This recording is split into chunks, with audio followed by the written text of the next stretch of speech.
사랑하는 주 안의 성도 여러분, 하나님과 동행하십시오. 성령 충만하십시오. 생명의 말씀이 선포되어질 때 하나님께서 오늘 우리 가운데 역사해 주실 줄 믿습니다. 아멘. 한 주 평안하셨죠? 평안하셨죠? 늘 승리하시길 바랍니다. 사도행전 우리 5번째 말씀을 우리가 오늘 들으려고 하는데요. 오늘 본문의 제목은 예수는 그리스도이십니다 라는 말씀의 제목입니다. 여러분, 오늘 본문은 오순절 날에 성령께서 임했을 때 베드로가 사람들 앞에서 설교했던 유명한 설교의 내용을 우리가 읽었습니다.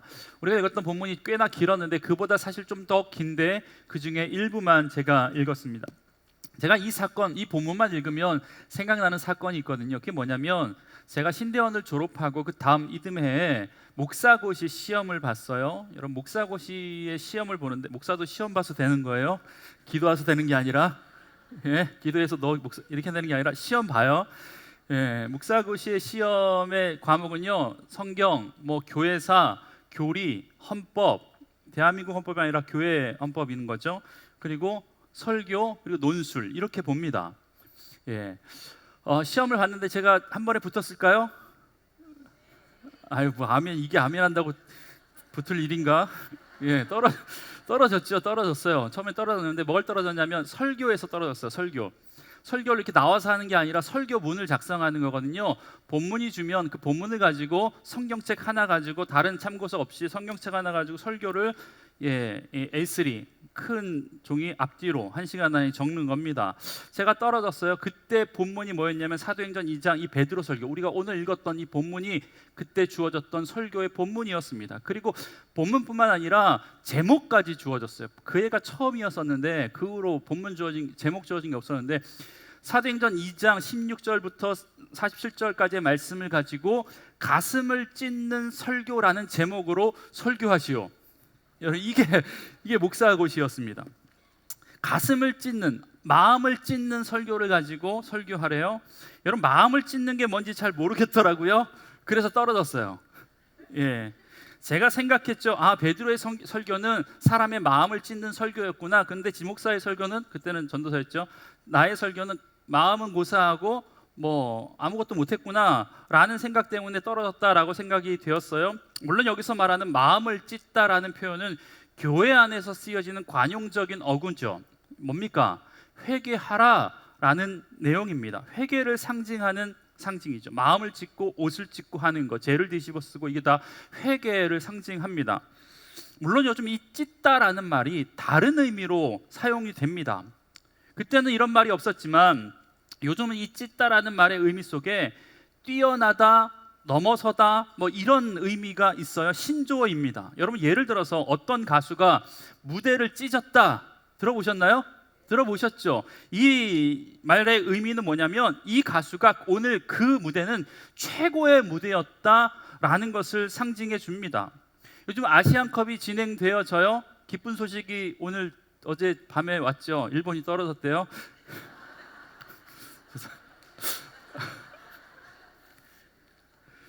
여러분, 1차전에서 이강인 선수가 2골을 넣었습니다. 2골을 넣었을 때 신문 기사에서 이런 제목이 달렸어요. 이강인 멀티골 찢었다, 이렇게 했습니다.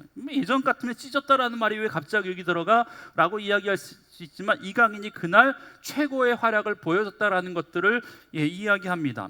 사실 이 베드로의 설교는요, 이 찢다라는 두 가지 의미가 다 포함되어 있는 것 같아요.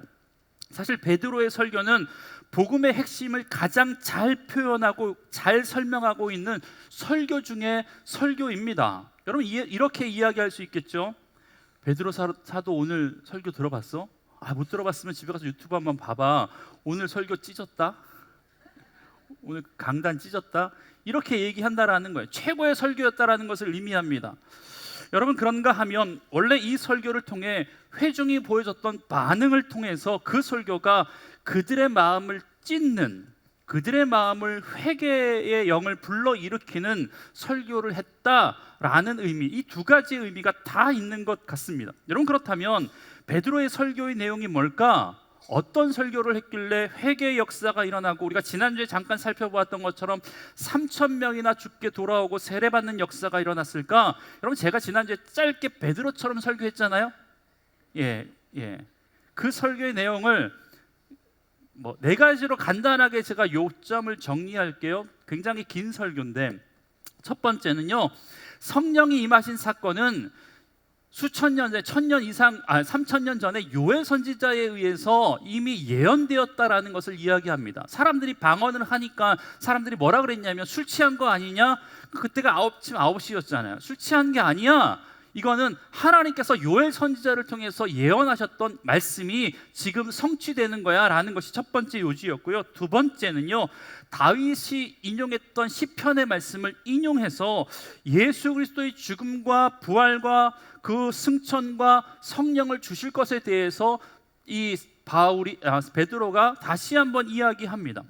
세 번째는 예수께서 주와 그리스도 되심을 설교 가운데 선포하는데 36절에 이렇게 말씀합니다. 너희가 십자가에 못 박은 예수를 하나님이 주와 그리스도가 되게 하셨느니라, 이렇게 선포합니다. 마지막으로 그가 전했던 메시지의 핵심적인 주제는요, 너희가 회개해라, 세례를 받아라, 그리고 죄사함 받으면 구원받을 거야 라는 것이 베드로의 설교의 핵심이었다라는 겁니다. 여러분, 지난주에 말씀드렸잖아요. 베드로는요, 재미있는 예화를 했던 것도 아니요, 감동적인 스토리를 이야기했던 것도 아닙니다. 어부 출신에 무식했던 이 어부 베드로가 성령에 의해서 감동받고 나니까 요엘서의 말씀, 시편의 말씀을 완벽하게 해석해서 그의 설교 가운데 선포합니다. 그리고 그 말씀 가운데 성령이 임하시니까 그 말씀을 들은 사람들이 변화가 일어나기 시작하는데요, 무려 3,000명이나 회개하고 세례받는 역사가 일어났다라고 성경은 기록하고 있습니다. 이 설교를 들었던 회중들의 반응이 더 중요한데, 뭐라고 이야기하냐면 그 반응이 이렇게 나옵니다. 2장 37절, 우리 다 같이 한번 읽어보겠습니다. 시작. 마음에 찔려 베드로와 다른 사도들에게 물어 이르되 우리가 어찌할꼬 하거늘. 여러분, 베드로의 설교를 들었던 사람들이 처음 했던 반응은요, 마음이 찔렸다는 거예요. 마음이 찔렸다라는 거예요. 여러분, 여기서 말하는 찔려라는 단어는요, 찌르다, 관통하다라는 말씀의 수동태입니다. 그러니까 찔려 관통함을 받았다라고 해석할 수 있습니다. 여러분, 작은 가시 하나에 찔린 것 가지고 우리가 관통되었다, 엄살 부리는 분 계실지 모르지만 그렇게 표현하지 않습니다. 적어도 흉기나 대못이나 이런 것 찔린 것 가지고, 송곳 찔린 것 가지고 관통했다, 관통되었다라고 이야기하지, 작은 가시 가지고 관통했다라고 이야기하지 않는다라는 거예요. 여러분, 이 관통하다라는 말을 쓴 이유는 아마 그 자리에 모였던 사람들, 특히 베드로의 설교를 들었던 사람들에게 그 설교의 내용이 마음 가운데 굉장히 충격적으로 다가왔다라는 것들을 상징적으로 표현해 줍니다. 그러니까 심장이 찔렸다라는 표현을 썼다라는 거예요. 여러분, 하나님의 말씀이 마치 송곳이 되어서, 날카로운 칼이 되어서 그들의 마음을 찔렀다라는 거예요. 관통했다라는 거예요. 히브리서 4장 12절에 이런 말씀이 있잖아요. 하나님의 말씀은 살았고 운동력이 있어 좌우의 날선 어떤 것보다도 예리하여 혼과 영과 및 관절과 골수를 찔러 쪼개기까지 하며. 아멘. 여러분, 하나님의 말씀이 우리 심령 가운데 들어오잖아요. 관절을 쪼개고 영혼을 쪼개고 혼과 영과 및 골수까지 찔러 쪼갠대요. 여러분, 이 하나님의 말씀의 역사가 지금 일어났다라는 거예요. 말씀이 칼이 되어서 그의 심장에 폐부에 박히니까요, 그의 마음이 관통되었다라고 지금 생각되었다라는 겁니다. 여러분, 그렇다면 왜 베드로의 설교가 충격적으로 그들에게 다가왔을까? 여러분, 언제 충격을 우리가 받습니까? 물론 물리적인 외부적인 충격 말고요, 이런 충격이요, 내면의 충격을 겪을 때는 우리가 언제 그 충격을 받냐면, 한 번도 생각해보지 않았던 생각이나 한 번도 접해보지 않았던 사상을 접했거나 문화를 접했을 때, 혹은 내가 지금까지 평생 옳다라고 느꼈던 그 모든 것들에 대해서 회의가 들거나 잘못되었다라고 내가 생각이 들었을 때, 그때 우리는 심정적으로 굉장한 충격을 받습니다. 여러분, 한평생 김일성이 나뭇잎을 따고 대동강을 건너가지고 중국을 왔다 갔다 하고, 하늘에서 내려오는 만나 같은 것들로 백성들, 인민들을 먹이고 남북의 괴뢰군들은 다 굶어 죽을 처지에 있고, 여러분 이렇게 세뇌당했던 북한의 사람이 탈북을 해서 비행기를 타고 인천공항에 나와서 인천대교를 넘어서 송도를 바라볼 때 그때 그 충격은 그럼 어떠하겠습니까? 아마 그들의 심정이 바로 이런 충격이었을 거예요.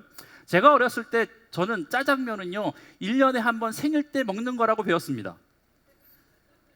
그렇게 자랐습니다. 그런데 친구 집에 어느 날 놀러 갔더니 친구 놀러 왔다고 짜장면하고 탕수육하고 군만두 서비스에, 이거 드셔보셨나요? 그 후로 한 번도 못 먹어봤는죠. 난자완스 아세요? 제가 그때 이걸 먹어봤어요. 와, 그래서 제가 물어봤죠. 너 오늘 생일이야? 생일 아니래. 야, 엄마를 바꾸고 싶더라고. 예. 여러분 저는 1년에 한 번 생일 때만 먹는 짜장면인 줄 알았는데 그는 가끔 먹어요. 자주 먹어요. 여러분 제가 얼마나 충격을 받았겠습니까? 여러분 이럴 때 썼던 단어가 이 단어라는 거예요. 여러분 그런 겁니다. 단순히 베드로의 설교가 강력했다라는 것을 떠나서 그 말씀을 통해 예수에 관한 이야기, 그리스도에 관한 이야기, 그 이야기가 그들의 마음 가운데 들어오니까 지금까지 평생 진리라고 간주되었던 것들이 흔들리기 시작한 겁니다. 이스라엘 땅에서 태어나서 선민으로 자랐고 유대교라는 전통 아래 그들은 살았어요. 여러분 지금도 여전히 구약에서 예언한 메시아 그리스도를 기다리고 있는데 베드로가 이렇게 얘기하는 거예요. 너희가 기다렸던 메시아가 누군지 아냐? 너희가 죽였잖아. 그 사람이 바로 메시아야 라고 이야기하고 있다라는 겁니다. 여러분 사실 이 베드로의 입을 통해서 이 말을 듣게 되었다라는 거예요. 그런데 듣고 나서 미친 소리 하고 있네, 어디서 헛소리를 해 하고 그냥 넘기면 될 것을, 그 이야기가 아무 일도 아닌 것이 아니라 마음 가운데 울림이 되었다라는 거예요. 신경 쓰이기 시작했다라는 거예요. 마음이 움직이고 찔림이 일어나기 시작했다라는 것 아닙니까? 여러분 마음이 찔림이 되었다라는 것은요 그 말씀을 듣고 마음이 움직였다라는 것을 의미하고 믿어지기 시작되었다라는 것을 의미합니다. 그러니까 이 말씀이 마음을 찌르고 그 말씀이 심령 속에 박히고 그 말씀이 능력이 되어서 사람의 마음을 찌르고 하니까 믿어지기 시작해서 그들이 사도 베드로와 다른 사도들에게 물었던 질문이 뭐냐면 우리가 어찌할꼬 하거늘, 이렇게 묻습니다. 쉽게 말하면 이겁니다. 여러분 그러면 우리가 이제 어떻게 해야 합니까? 우리가 십자가에 못 박도록 내어준 자, 우리가 죽인 자, 우리가 외면한 자, 우리가 버린 자가 그리스도라면, 하나님의 아들이시라면 이젠 우리는 어떻게 해야 하는 겁니까? 지금 그곳에 모였던 많은 사람들이 베드로에게 이런 질문하고 있다는 겁니다. 여러분 이 같은 현상은 말씀이 내 안에 들어오고 예수가 내 안에 들어올 때 생기는 아주 자연스러운 현상입니다. 당연한 과정입니다. 그 하나님이 나 같은 죄인을 위해서 죽으셨어, 나를 지금도 사랑하신대 라는 것들이 처음 믿어지기 시작하면요 그 말씀에 마음이 찔려옵니다. 그리고 마음이 떨려옵니다. 마음이 아파옵니다. 그리고 나서 하는 게 뭐냐면 결단이에요. 결단. 그래?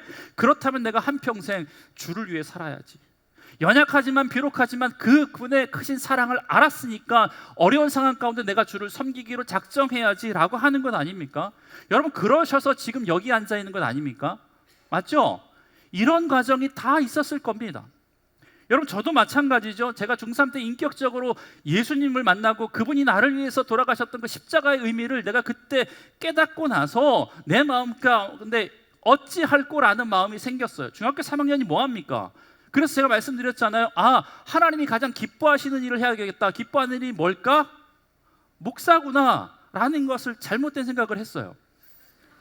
깨달았던 순간은 너무 이미 늦었어. 너무 많이 왔어. 예. 더 많이 섬기고 돈 잘 버는 장로님 되는 게 훨씬 더 좋았을 것 같은데 여러분 여튼 말씀으로 마음에 찔림이 일어난 건 그 말씀이 믿어지기 시작했다라는 증거예요. 유대인들 가운데 그 마음이 믿어지기 시작하니까 어찌할꼬라는 탄식이 생겼다라는 거예요. 질문이 생겼다라는 겁니다. 여러분 그렇다면 그들에게 일어났던 그 찔림과 그들이 어찌해야 할꼬라는 질문에 베드로가 제시해 주었던 해답과 같은 권면이 있는데 오늘 그 말씀을 좀 들을까 합니다. 여러분 2000년 전 갑자기 예수가 그리스도임을 영접하게 된 그들뿐만 아니라 지금도 여전히 나는 신앙인이야, 나는 종교인이야, 나는 기독교인이야 라고 생각하며 여기 앉아있는 여러분들도 다시 한번 베드로 사도가 그들에게 전해주었던 말씀을 통해서 우리의 신앙을 되돌아볼 수 있는 귀한 믿음의 시간 되길 주의 이름으로 간절히 축복합니다. 베드로가 그들에게 이렇게 권면하거든요. 우리 38절의 말씀 다 같이 한번 읽어보겠습니다. 시작.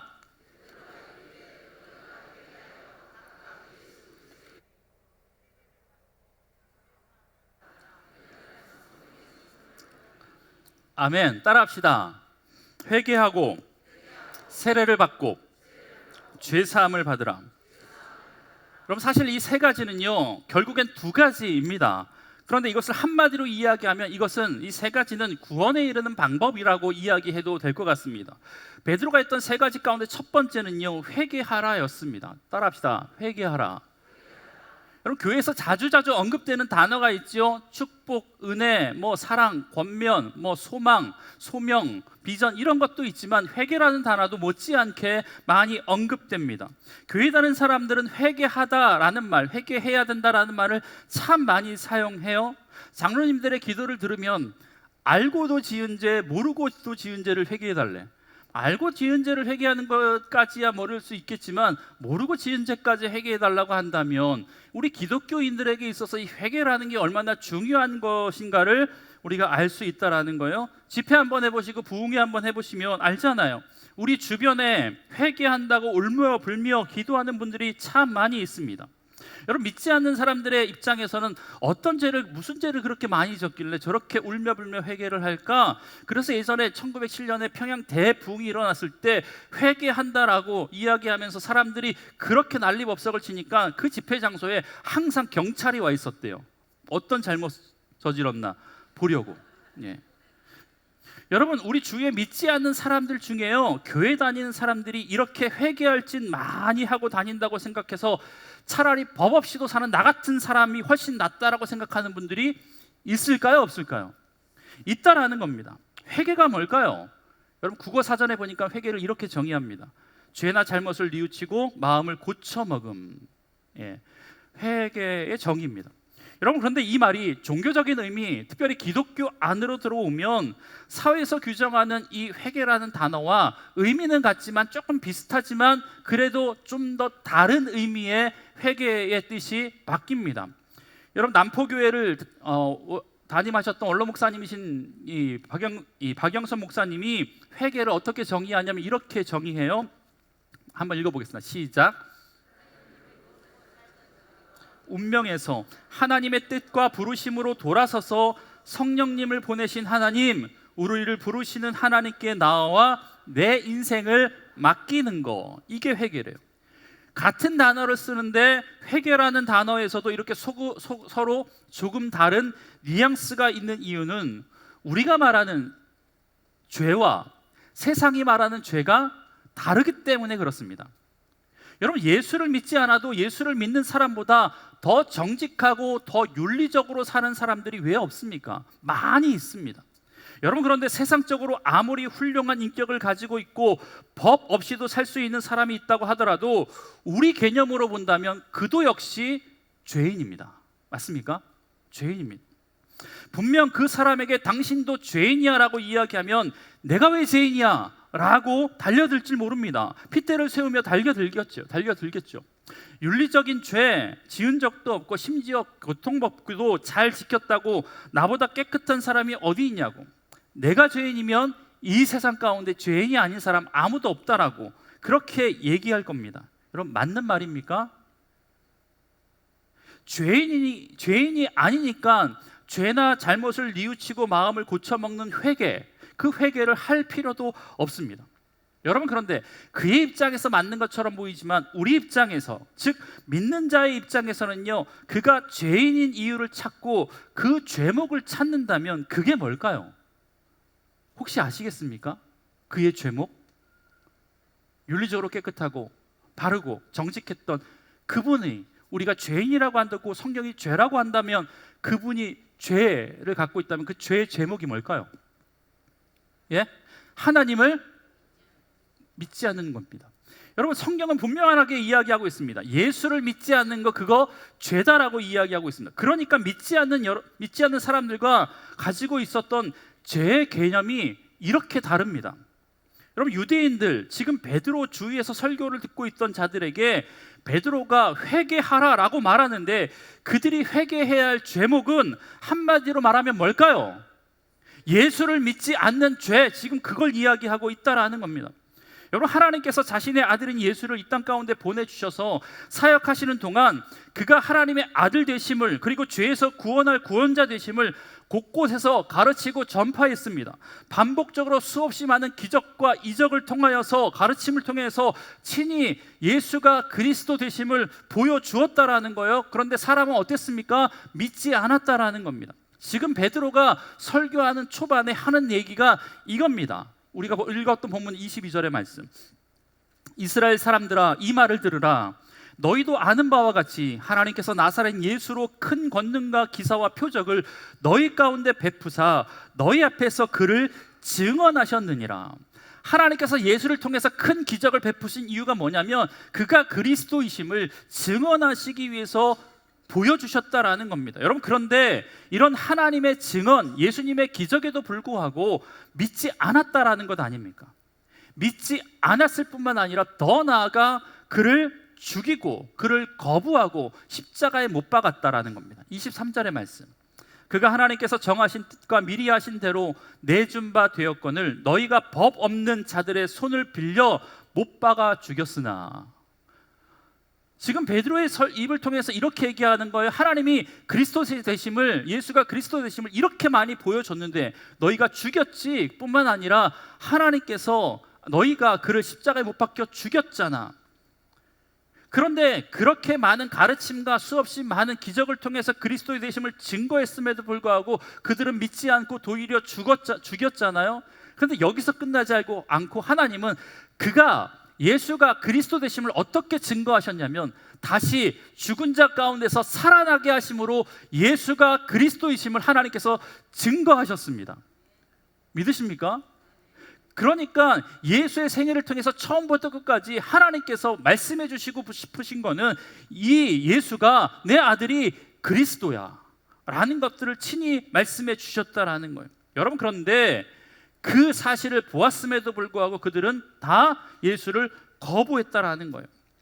베드로는 지금 너희가 다른 사람에게 손해를 입힌 거, 상해를 입힌 거, 마음을 아프게 한 거, 그거 회개해야 돼 라고 설교한 게 아니라, 너희가 죽였던 그 예수가 그리스도였다라는 거, 하나님께서 죽은 자 가운데서 3일 만에 부활시킨 그 예수가 그리스도였다라는 것을 믿지 않았던 그 죄, 그거 회개해야 돼 라고 말하고 있다라는 것입니다. 여러분, 물론 우리가 하나님의 말씀대로 살지 않고 세상적인 죄를 짓고 거짓말하고 빼앗고 미워하고 사랑하지 못하는 것들 분명 우리도 회개해야 됩니다. 여러분, 맞습니다. 그런데 우리가 예수 안에서 진정 거듭나고 하나님의 사람으로 거듭나라면 우리가 진정으로 회개해야 할 것은 첫 번째는 다른 게 아닙니다. 그저 실수하고 잘못한 것에 대해서 하는 회개가 아니라, 유대인들처럼 내 앞에 예수가 일하고 계시고 내 앞에 그분께서 살아 계시는데 그분이 하시는 일과 그분이 하시는 사역이 나와 상관이 없다고 생각하는 그 불신앙, 예수를 진심으로 믿지 못하는 그것을 우리도 동일하게 회개해야 될 줄 믿습니다. 여러분, 우리가 예수를 안 믿는 게 아니에요. 그런데 예수를 주로 고백하고 예수의 자녀가 되었어요. 그럼에도 불구하고 하나님께서 지금도 내 삶 가운데 역사하고 계셔, 지금도 내 삶 가운데 함께하고 계셔, 내 삶의 주관자가 하나님이시야 라는 것을 믿지 않는다면 우리는 유대인처럼 동일하게 이 부분에서 회개해야 될 줄 믿습니다. 여러분, 이게 온전한 구원의 시작입니다. 여러분, 구원은 착각하지 마세요. 한 번에 이루어지는 것처럼 아니지만, 제가 몇 번 말씀드렸어요. 구원은요, already not yet이에요. 무슨 말이냐면 완성된 것처럼 보이지만 이미 왔지만 아직 완성되지 않았던 거예요. 우리의 구원은 언제 완성돼요? 주님 오시는 그날 완성되는 거예요. 여러분, 착각하지 마십시오. 교회 다닌다고 다 예수를 믿는 것 아닙니다. 이 자리에 앉아 있는다고 해서 다 신앙인이 아닙니다. 종교인과 신앙인은 분명히 구별되어야 됩니다. 예수를 통해 주시는 은혜의 소리를 듣고 기적의 소식을 듣고 하나님의 일하심을 보고 있어도 그것이 내게 되지 않으면, 그것이 내 하나님의 일하심이 되지 않으면, 나를 통해서 역사하시는 것이 되지 않으면 우리는 예수를 그리스도로 믿는 것 자체가, 그분의 기적 자체가 내 것이 되지 않으면 유대인들처럼 방관하는 방관자가 될 때가 참 많이 있다라는 겁니다. 살아가는 주 안의 성도 여러분, 예수 그리스도 이름으로 권면합니다. 예수 그리스도를 구주로 영접하십시오. 그분께서 지금도 여전히 여러분의 삶 가운데 일하시고 역사하시고 계심을 믿음으로 선포하실 수 있길 주의 이름으로 간절히 축복합니다. 예수를 믿어 구원에 이뤘다면 예수께서 여러분의 삶 가운데 지금 역사하고 계신다라는 것까지 여러분 믿으시길 주의 이름으로 간절히 축복합니다. 여러분, 여기서부터 구원이 시작된다라는 거예요. 베드로의 두 번째 권면 한번 읽어보겠습니다. 세례를 받았습니다. 두 번째 권면 따라합시다. 세례를 받으라. 예, 베드로는 자신의 설교를 듣고 마음에 큰 찔림과 충격을 받았던 이 유대인들에게 회개할 것을 촉구하면서 뭐라고 말씀하냐면 세례를 받아라 라고 이야기하고 있습니다. 여러분, 세례 받으셨습니까? 예, 안 받으신 분 있다면 꼭 받으시길 바랍니다. 오늘 주보의 광고에 나왔어요. 세례 신청하시라고. 꼭 받으시길 바랍니다. 세례에 대한 의미는 여러 가지가 있어요. 세례에 대한 의미는 여러 가지가 있어요. 왜 세례를 받아야 되는지에 대한 의미는 여러 가지가 있지만 오늘은 죄사함과 연결돼서 세례를 이야기하고 있어요. 보면 38절 이렇게 얘기하잖아요. 각각 예수 그리스도의 이름으로 세례를 받고 죄사함을 받으라. 여러분, 이 부분은 세례를 받으라와 죄사함을 받으라를 따로 놓고 생각해서는 안 된다라는 의미입니다. 무슨 말이냐? 여러분, 제가 아까 세 가지라고 했는데 결국엔 두 가지라고 이야기했잖아요. 이 말씀을 헬라 원문에 보면 이렇게 표현하고 있습니다. 너희의 죄를 용서받기 위해 예수 그리스도의 이름으로 세례를 받으라. 죄를 용서받기 위해서 뭐 하라는 거예요? 세례 받으래요. 세례를 받아야 되는 이유가 뭐래요? 죄의 용서함을 받기 위해서. 여러분, 그러니까 용서와 세례를 따로 놓고 보면 안 된다라는 거잖아요. 여러분, 우리가 아는 것처럼 세례는 머리에 물을 뿌리는 행위, 의식으로 진행됩니다. 예수님 다시 침례는 물속에 담궜다 일어나는 것으로 내가 완전히 씻김을 받았다라는 의식으로 치러집니다. 사실 물속에 들어왔건 물을 뿌리건 사실 그 의식 자체는 어려운 의식은 아닙니다. 내가 물에 대한 공포감이 있어도 코 막고 잠깐 들어갔다 오면 그걸로 그 의식이 끝납니다. 어렵지 않아요. 여러분, 그런데 유대인들에게 있어서 보세요. 유대인들이 모여 있잖아요. 지금 유대인들에게 있어서 물을 뿌리고 물속에 들어오고 하는 이 의식을 한다는 것 자체가 지금까지 그들은 하나님 자녀로 선민 의식으로 가득 차게, 그래서 우월감을 가지고 살았던 그들이 지금까지 따랐던 유대교를 버리고 다른 유대인들이 이단하라고 생각했던 예수교에 들어가서 내가 세례를 받고 물 안에 들어갔다 나오는 그 표시를 하는 것, 이것 자체가 사람들의 눈가에는 굴욕적인 형태였습니다. 여러분, 유대교인들이 어떤 민족이고 유대교가 어떤 종교인데요?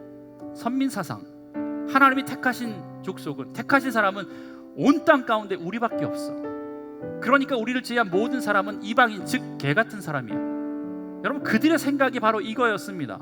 그런데 그들이 물속에 잠궈버리는 이상한 의식, 듣도 보도 못한 저급한 의식을 치러야 되는데 그 의식을 내가 받을 수 있을까? 그들의 입장 가운데 쉬웠을까요? 어려웠을까요? 어려웠죠. 세례 받는 거 쉽지 않은 행위입니다. 그냥 물 뿌리는 의식으로만 생각하면 안 돼요. 그러니까 웬만한 유대인들은요, 세례를 받으라는 베드로의 권면을 들었을 때 이렇게 반응해야 정상이죠. 택도 없는 소리 하지 마. 예수 그거 안 믿고 말지. 여러분, 한평생 새벽에 정한수 떠놓고 신령님께 빌고 빌었던 우리 할머니 세대, 우리 부모님 세대가 1년에 수차례 제사장을 차려놓고 악기 물러가게 해달라고 조상신에게 빌었던, 절하던 사람들이 예수 믿는 게 쉽습니까? 쉽지 않습니다. 예수를 믿는다라는 것은 지금까지 신념을 가지고 평생 지켜왔던 것이 잘못된 것이라는 것을 인정하는 것가 됩니다. 지금까지 한 번도 가보지 않았던 교회라는 낯선 곳에 가서 예배하고 찬양하고 박수치고 축복해주고, 여러분, 어색하고 남사스러워서 못 가겠다 이렇게 말씀하시는 분 많이 있습니다. 더구나 이렇게 세례를 받아야 하는 이유가 뭐래요? 왜 세례를 받아야 된다고요? 죄사함을 받기 위해서 세례를 받으래요. 그렇다면 유대인의 입장에서 만약 세례라는 의식을 치른다면 뭘 인정하는 거예요? 내가 죄인이었다라는 것을 인정하는 꼴이 됩니다. 그렇다면 무슨 죄요? 뭔 죄요? 돈 삥땅 친 거요? 거짓말한 거요? 속인 거요? 미워한 거요? 이런 죄 아니라고 말씀드렸어요. 예수를 그리스도로 인정하지 않는 죄요.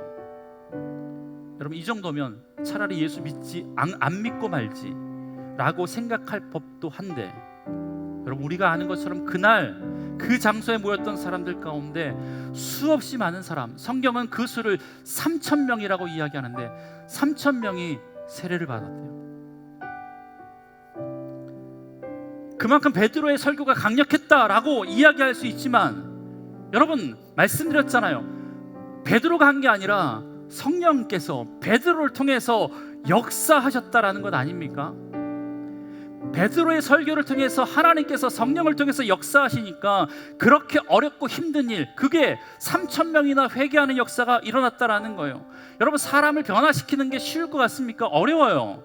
참 오랜 시간이 걸립니다. 여러분, 그런데 그 어려운 일이 분명하지만 그 어려운 일 성령께서 임하시니까요, 하나님 말씀 한마디에 설교 한편에 사람의 인생의 변화가 일어나는데 무려 3,000명이나 회개가 되어지고 인생이 변화되어지는 일들이 일어났다라는 겁니다.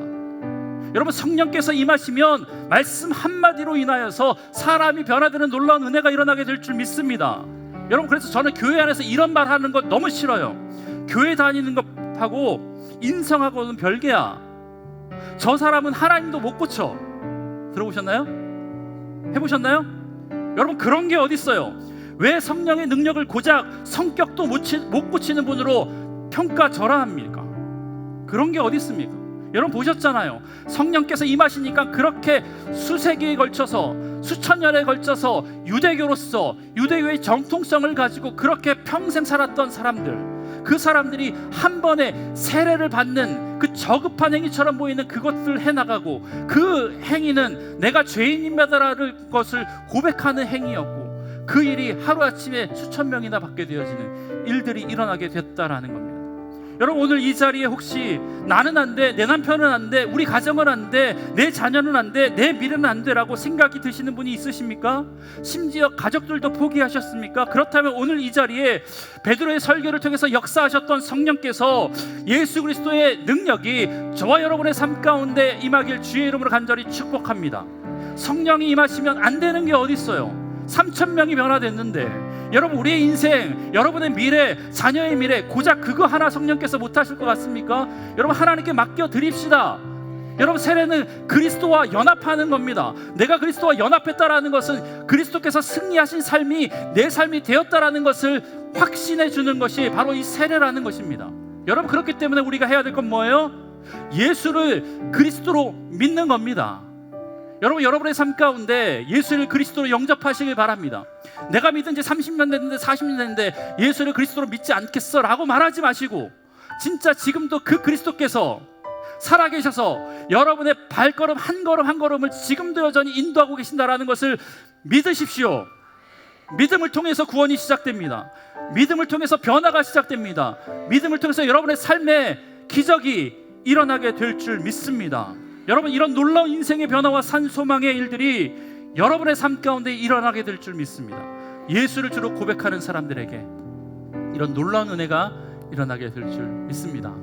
우리 찬양하겠습니다. 지존하신 주의 이름 앞에, 지존하신 주님 이름 앞에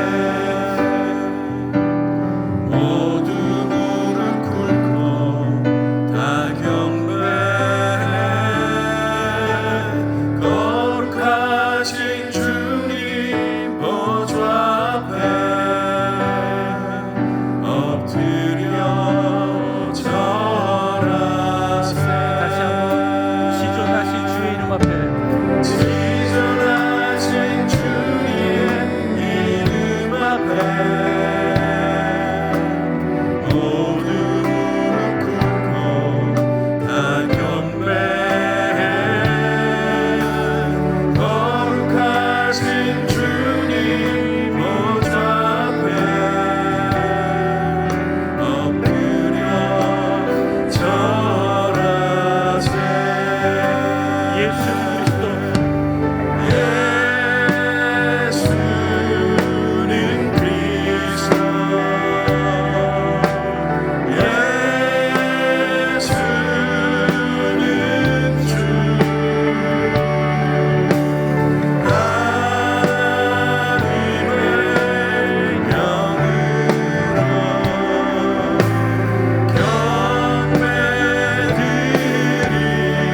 회개와 세례는 필요 충분 조건이거든요. 그렇다면 뭐예요? 예수를 믿고 세례를 받았다면 우리가 구원받은 거예요. 믿으십니까? 구원받은 거예요. 그런데 누가 뭐래도 구원은 흔들리지 말아야 되는데 우리의 감정 때문에 구원이 흔들릴 때가 참 많이 있어요. 구원의 확신이 흔들리는 이유가 여러분 뭡니까? 혹시 오늘 집을 나서면서 부부싸움하고 오셨나요? 그렇다면 지금 구원이 좀 흔들리고 있을걸요? 대출받아서 집 투자했는데 지금 금리도 오르고 집값도 떨어지고 그런 분들 혹시 구원의 확신이 지금 흔들리고 계시는 건 아닙니까? 그것 때문에 연애하다가 헤어진 우리 청년들 꼭 헤어지면 구원의 확신까지 흔들리는 사람들이 있어요. 여러분 이거 구원의 확신 아닙니다. 구원은 우리의 감정과 상관없어요. 성경은 뭐라고 이야기했냐? 베드로의 입을 통해서 우리가 읽었던 본문 21절에 보니까 누구든지 주의 이름을 부르는 자는 구원을 얻으리라. 아멘. 예수가 그리스도이심을 믿으십니까? 그렇다면 하나님께서 여러분의 삶 가운데 큰 일을 행해 주실 줄 믿습니다. 2023년 한 해 동안에 여러분의 삶 가운데 그리스도께서 되신 하나님께서 여러분의 삶 가운데 주인 되신 하나님께서 보다 놀라운 일을 우리 삶 가운데 행해 주실 줄 믿습니다. 우리 시간 기도할 텐데 하나님 내가 무엇보다 예수를 그리스도로 믿는 자 되게 하여 주옵소서. 그 하나님께서 지금도 내 삶 가운데 역사하심을 믿는 자 될 수 있도록 하나님 은혜 베풀어 주옵소서. 우리 주님의 이름 한번 부르시고 통성으로 기도하겠습니다. 주님 하나님 이 시간 예수를 그리스도로 고백하는 하나님의 사람들이 주님 앞에 서 있습니다. 하나님 그들의 입술의 고백 가운데 날마다 그리스도가 선포되어 줄 수 있도록 주님 역사하여 주시옵소서. 하나님 온전케 되어진 우리를 온전하게 만들어주신 하나님의 은혜를 하나님 우리가 믿음으로 고백할 수 있도록 주님 역사하여 주옵소서. 하나님께서 우리 삶 가운데 주인 되어주신다며 하나님 우리 삶 가운데 있는 여러 가지 어려움의 문제들도 다 해결하게 되실 싸우니 그 믿음 가지고 온전히 우리가 하나님 앞에 나아가 예수가 그리스도임을 하나님 날마다 고백할 수 있는 하나님의 사람들 되시는 주님 역사하여 주시옵소서. 하나님 온전히 하나님의 말씀을 붙들고 하나님께서 우리에게 보내주신 그 믿음 안에서 흔들리지 않는 믿음 가지고 살아갈 수 있는 하나님의 백성 될 수 있도록 주님 역사하여 주옵소서. 오 주님 은혜를 더하여 주옵소서. 하나님 예수가 우리 삶 가운데 그리스도이심을 믿습니다. 그분께서 우리를 살리 주신 줄 믿습니다. 우리 삶 가운데 역사해 주실 줄 믿습니다. 지금도 우리의 삶의 일거수일투족을 바라보시고 내 삶 가운데 나보다 앞서 좋은 것들로 행해 주실 줄 믿습니다. 그 믿음 갖고 세상을 살아가게 하여 주옵소서. 그 믿음 가지고 세상에서 승리할 수 있는 하나님의 사람들 되게 하여 주옵소서. 내 감정 때문에 구원의 감격이 흔들려지지 않게 아버지 인도하시고 변하지 않는 하나님의 약속의 말씀이 너는 내 자녀다라고 말씀해 주시기 때문에 지금도 흔들리지 않는 그 믿음 가지고 그 구원의 확신 가지고 세상을 승리하며 살아갈 수 있는 주 안의 성도들 되게 하여 주옵소서. 예수님의 이름으로 기도합니다. 아멘. 봉헌하시겠습니다.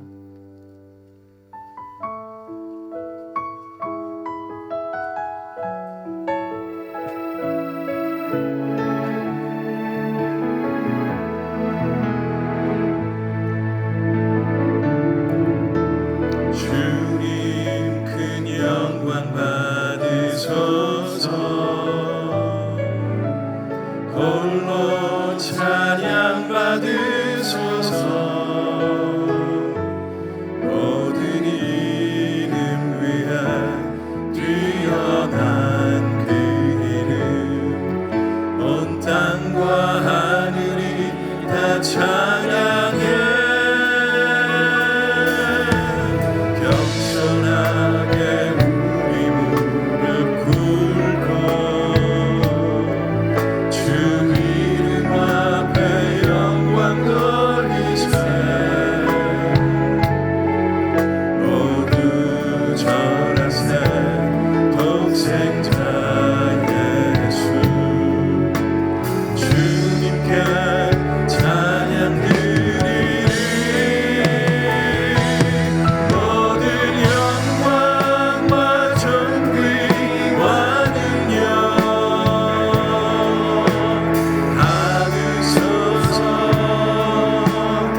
고백하며 예수를 그리스도로 고백하는 귀한 믿음의 성도들이 주님 여기에 앉아 있습니다.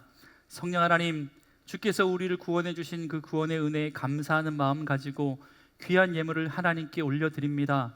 하나님, 이 예물을 기뻐 받아 주시옵소서. 하나님 나라 확장을 위해서 마음껏 사용하여 주시고, 이 예물을 통하여서 잃어버린 자가 주께 돌아오는 역사가 있게 하여 주시고, 마땅히 구원받아야 할 영혼들이 예수 그리스도의 이름을 듣게 하여 주셔서 구원에 참여하는 놀라운 믿음의 일들이 일어날 수 있도록 주님 은혜를 더하여 주옵소서. 10개 가지고 사는 것보다 하나 드리고 9개 가지고 사는 것이 인생에 있어서 가장 큰 복임을 기억하며 주님께 드리오니, 성령 하나님 드린 손길 부유하게 하여 주시고, 하나님 드린 손길 위에 다함이 없는 하나님의 은혜로 채워 주시옵소서. 그래서 하나님 즐거이 헌신하는 귀한 믿음의 종들이 이 땅 가운데 얼마나 큰 은혜와 복을 누리는지 여기 서 있는 믿음의 종들이 많은 사람들에게 증거가 될 수 있도록 주님 축복하여 주시옵소서. 하나님, 또한 지금도 여전히 침상에 누워 하나님의 인도하심을 기다리는 믿음의 성도들이 있습니다.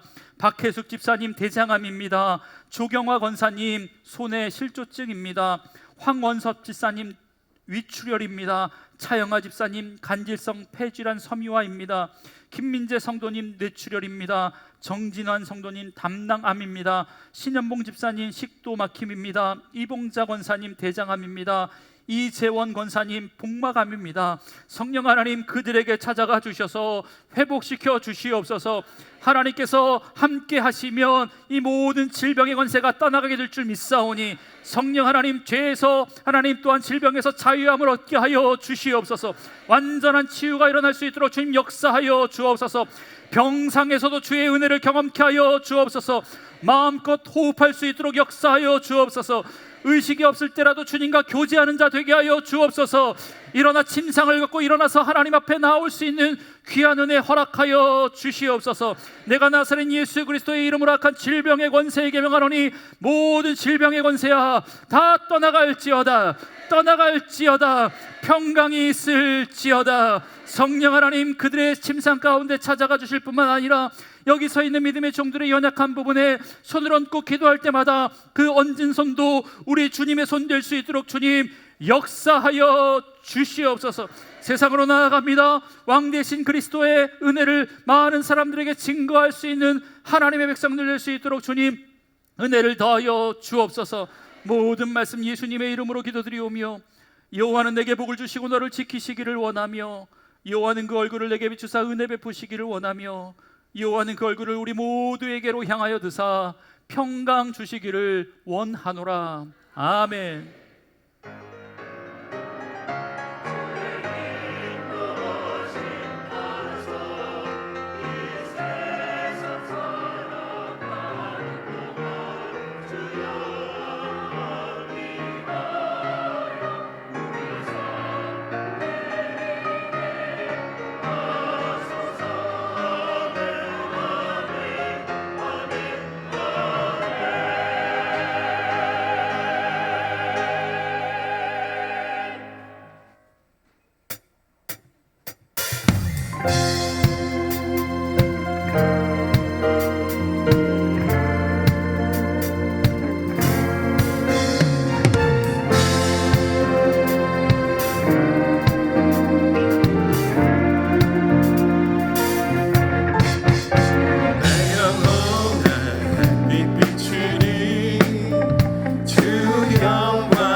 위에서